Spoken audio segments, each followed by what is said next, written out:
America's biggest refinery explodes. California gas prices surge toward $10. And over 1 million immigrants just had their status reversed overnight.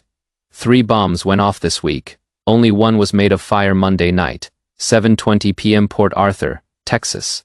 The ground shook. Windows miles away rattled in their frames. A security camera in the town of Nederland captured the moment. The massive industrial heater at the Valero refinery ignited.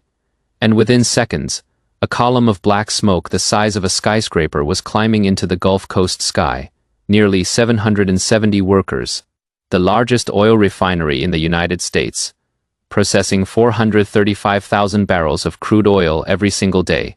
Gasoline, diesel, and jet fuel that flows into the arteries of the American economy on fire. And that was just one of the 3 shocks that hit America this week. The second shock had been building for 3 weeks. The U.S.-Israeli war with Iran, the closure of the Strait of Hormuz, and crude oil prices surging above $100 a barrel, already pushing California gas prices past $5.3 per gallon statewide, with experts warning that a worst-case scenario could send some California stations to $10 per gallon. Now, with the country's single largest refinery partially shut down and the cause of the explosion still under investigation, the question is not whether prices rise further. The question is how fast and how high. The third shock has no fire and no smoke. It is happening in the form of letters, system updates, and policy changes that most people will not fully understand until they try to access a benefit they thought they had, and discover it is gone. Over 1 million lawfully present immigrants in the United States have had their federal benefit eligibility changed, restricted, or eliminated under the One Big Beautiful Bill Act signed into law in July 2025. Many of those changes took effect the 1st of January 2026. More are coming in October.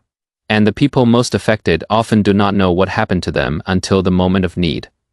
This article covers all 3, because they are not separate stories. They are 3 forces compressing simultaneously onto the same communities. Immigrant families, working class households, anyone who drives to work, heats their home, or buys groceries that were delivered by a diesel-powered truck. Part 1, The Explosion, What We Know About the Valero Fire.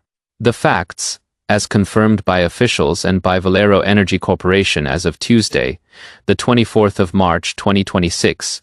The explosion occurred at approximately 7:20 p.m. CDT on Monday, the 23rd of March, at Valero's Port Arthur, Texas refinery. Jefferson County Sheriff Zena Stevens indicated the explosion was likely caused by an industrial heater.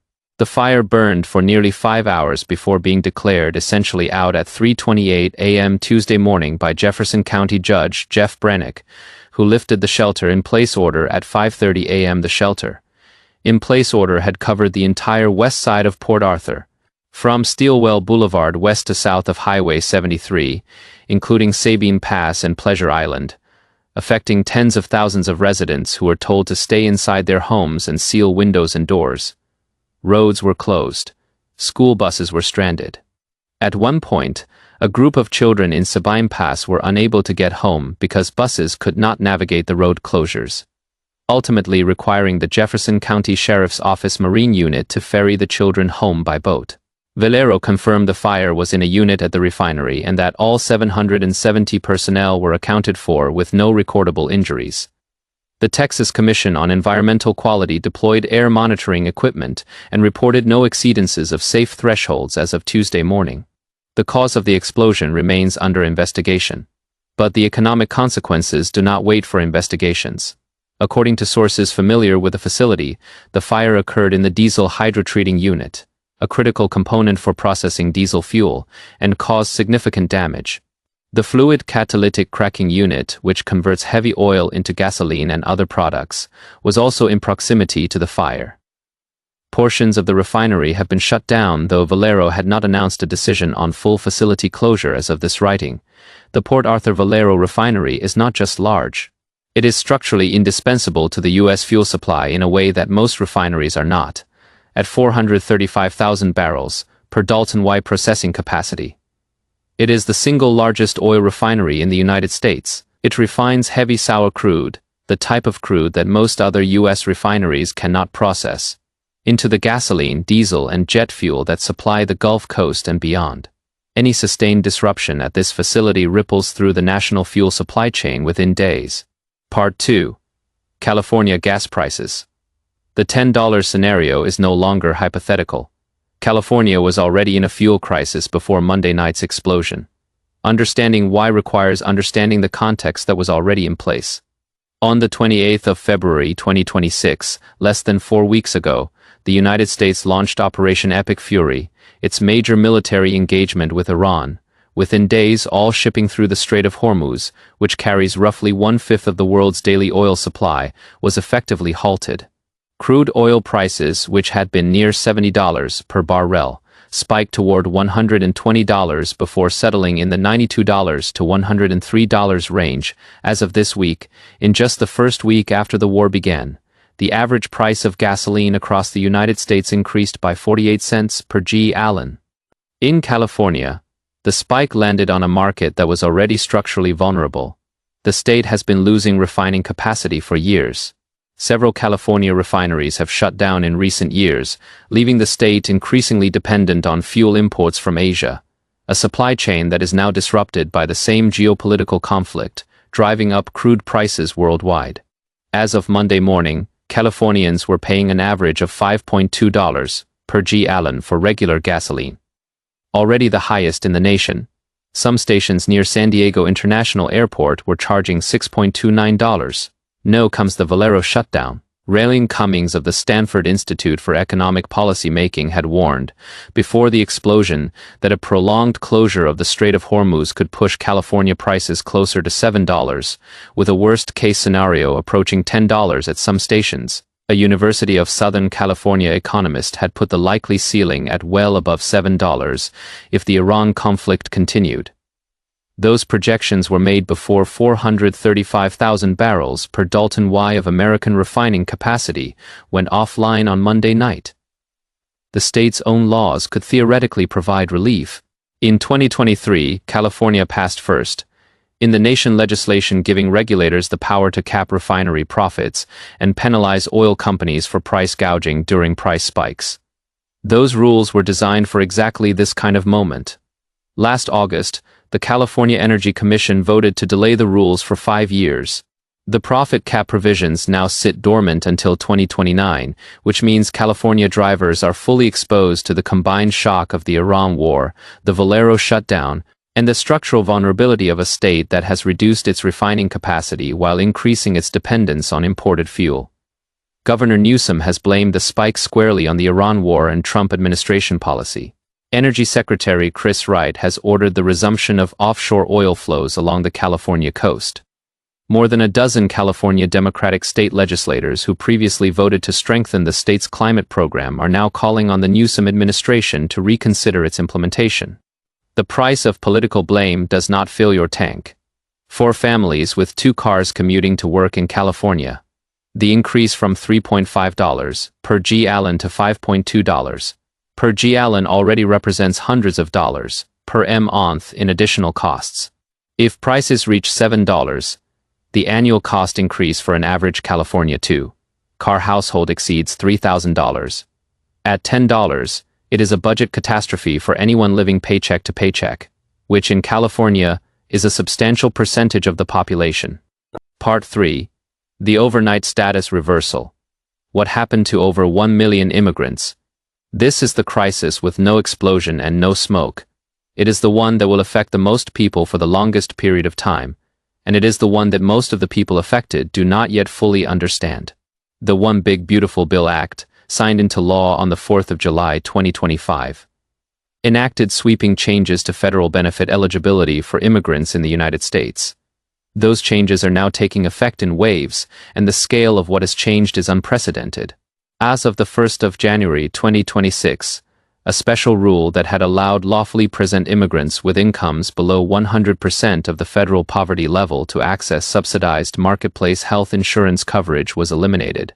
These were people who were legally in the United States on valid immigration status, but who were earning too little to qualify under the regular ACA subsidy rules, and who had been protected by a specific congressional exception. That exception is now gone. The Congressional Budget Office estimates 300,000 people lost marketplace coverage as a result of this single change. Coming the 1st of October, 2026, the changes become even more sweeping.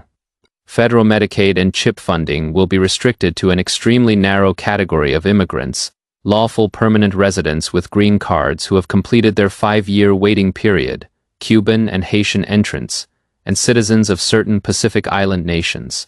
Everyone else, refugees, asylees, humanitarian parolees, TPS holders, U-visa holders, DACA recipients, asylum seekers, will no longer be eligible for federally funded Medicaid coverage. An estimated 1.4 million lawfully present immigrants are expected to lose health coverage as a result. The Commonwealth Fund estimates that more than 1 million lawfully present immigrants will lose access to affordable marketplace health coverage, Medicaid or Medicare beginning in 2026 as a combined result of the OBBBA and related federal rule changes. These are not undocumented immigrants. These are people who are here legally, who have been paying taxes, who have been contributing to communities and economies across the country. Many of them came as refugees from countries the United States itself helped destabilize. Many are green card holders in the middle of their 5-year waiting period for Medicaid who are now caught between two thresholds simultaneously. The SNAP Food Assistance Program has also been dramatically restructured for immigrants. The reconciliation bill drastically restricted immigrant access to SNAP, the specifics of which are still being processed by state agencies, but the direction is clear: fewer people, narrower eligibility, and a population that was already food insecure facing new barriers to the assistance that had kept them stable. For the Chinese American community specifically, the implications are direct and immediate.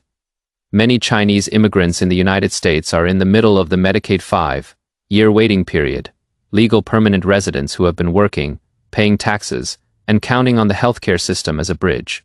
The elimination of the below-poverty level marketplace subsidy hits recent arrivals. The Medicaid restriction coming in October hits a broader group. The SNAP changes hit families who are working but stretched thin. All three arrive in the same year, at the same time as a fuel crisis that is raising the cost of every commute, every grocery delivery, and every utility bill. What this means connecting all three crises, these three events are not coincidental. They reflect the convergence of geopolitical disruption, structural infrastructure vulnerability, and policy design, all landing simultaneously on the same population. Immigrant families who depend on subsidized healthcare are facing that loss at precisely the moment that fuel costs are rising. Grocery prices are climbing because of diesel price increases, and the economic margins that allowed families to absorb one shock at a time are narrowing. The Valero explosion adds supply-side pressure to an energy market that was already stressed before Monday night. The California gas price trajectory that was alarming 2 weeks ago is now worse. The practical steps for anyone in these communities right now, if you are an immigrant who has been receiving marketplace health subsidies or Medicaid coverage, contact your state's health marketplace or a certified enrollment navigator immediately. Understand what your current coverage status is, what changed on the 1st of January, and what will change in October. Do not wait until you need medical care to discover your coverage has lapsed. If you drive in California or anywhere in the Gulf Coast states, check your fuel budget and your alternatives. Now the Valero situation is evolving. If production is significantly curtailed for weeks rather than days, pump prices will reflect that within the week. Budget for it before the bill arrives. If you receive SNAP benefits and are uncertain whether recent changes affect your eligibility, contact your local county social services office. The OBBBA changes are complex and still being implemented at the state level. Some states are using state funds to maintain coverage for populations that lost federal eligibility. California is one of them, but the enrollment freeze for new applicants without satisfactory immigration status is real. One refinery on fire, one war closing a global shipping lane. One law restructuring who gets to count on the American safety net. 3 stories from 3 different directions, all arriving in the same week, all pressing on the same families. The shelter in place in Port Arthur has been lifted. The fire is out. The workers are safe. But the economic aftershock of 435,000 barrels per Dalton Y of refining capacity going offline, added to the existing Iran war oil shock, added to California's structural refinery vulnerability, is a force that will be felt at gas pumps across the country for weeks, possibly months. And for the more than 1 million immigrants who have had their federal benefit, eligibility changed, reduced, or eliminated since the 1st of January. There is no all-clear signal. There is no judge lifting the order at 5:30 in the morning. There is a letter or a system rejection or a coverage gap discovered in the worst possible moment. The news cycle will move on from Port Arthur. The gas prices will eventually come down. But the immigration benefit changes are not temporary disruptions. They are permanent restructurings of who qualifies for what in this country. That is the story that will still be unfolding long after the smoke has cleared.